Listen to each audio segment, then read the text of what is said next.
ইমামের দায়িত্ব হচ্ছে পেছনে কারা আছে এটা খেয়াল করা। অনেক সময় ইমাম সাহেব আল্লাহু আকবার বলে যে নামাজ ধরছে, কি হচ্ছে পেছনে আর খোঁজ খবর নাই। মুআয ইবনে জাবাল রাদিয়াল্লাহু তাআলা আনহুকে আল্লাহ রাসূল সাল্লাল্লাহু আলাইহি ওয়াসাল্লাম একটা এলাকার ইমাম বানিয়ে পাঠিয়েছিলেন। এলাকার মুসল্লিরা ছিলেন, লোকজন ছিলেন শ্রমজীবী, সারা দিন কষ্ট করে নামাজে যে জয়েন করত। তো উনি মাগরিবের নামাজে সূরা ফাতিহার পরে সূরা বাকারা তেলাওয়াত শুরু করলেন। তো মাগরিবের সালাত উনি যখন এত লম্বা তেলাওয়াত ধরলেন, মুসল্লিরা আর ইমাম সাহেবের সাথে থাকতে পারতেছে না। ওনারা তো ইমাম সাহেবের হয়তো মন ফুরফুরে, উনি পড়তেছেন মনের আনন্দে দরাজ গলায়, কিন্তু মুসল্লিদের তো অবস্থা খারাপ। সারাদিন ওনারা খেতে খামারে কাজ করে আসছে, নামাজ ছেড়ে দিয়ে অনেকে চলে গেছে। একা একা নামাজ পড়ে যে আল্লাহ রাসূল সাল্লাল্লাহু আলাইহি ওয়াসাল্লামের কাছে যে বিচার দিল যে রাসূলুল্লাহ, দেখেন এমন একজন ইমাম আপনি অ্যাসাইন করেছেন আমাদের এলাকায়, মাগরিবের নামাজে উনি সূরা বাকারা পড়ে আর আমরা হচ্ছে শ্রমজীবী। রাসূল সাল্লাল্লাহু আলাইহি ওয়াসাল্লাম খুব রেগে গেলেন।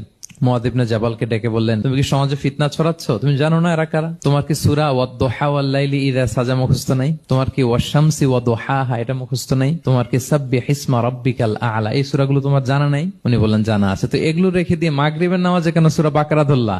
আল্লাহর হাবিব সাল্লাল্লাহু আলাইহি ওয়াসাল্লাম কিন্তু এমন ইমাম ছিলেন না, উনি অত্যন্ত বিবেকবোধ সম্পন্ন একজন ইমাম ছিলেন। একবার পেছনে এক বাচ্চার কান্না শুনে উনি নামাজ ছোট করে দিয়েছেন। সবাই বললেন, ইয়া রাসূলুল্লাহ, এত ছোট নামাজ তো কখনো পড়তে দেখি না। তখন রাসূল সাল্লাল্লাহু আলাইহি ওয়াসাল্লাম বললেন, একটা ছোট বাচ্চার কান্নার আওয়াজ আমার কানে এসেছে, আমার মনে হচ্ছে বাচ্চাটাকে সামলাতে নারীদের কাতারে একটা মায়ের খুব কষ্ট হচ্ছে, এজন্য নামাজটা আমি খাটো করে দিয়েছি। দেখেন কি চিন্তা চেতনা, পিছনে কি হচ্ছে সব রাসূল সাল্লাল্লাহু আলাইহি ওয়াসাল্লাম এটা খেয়াল করতেন।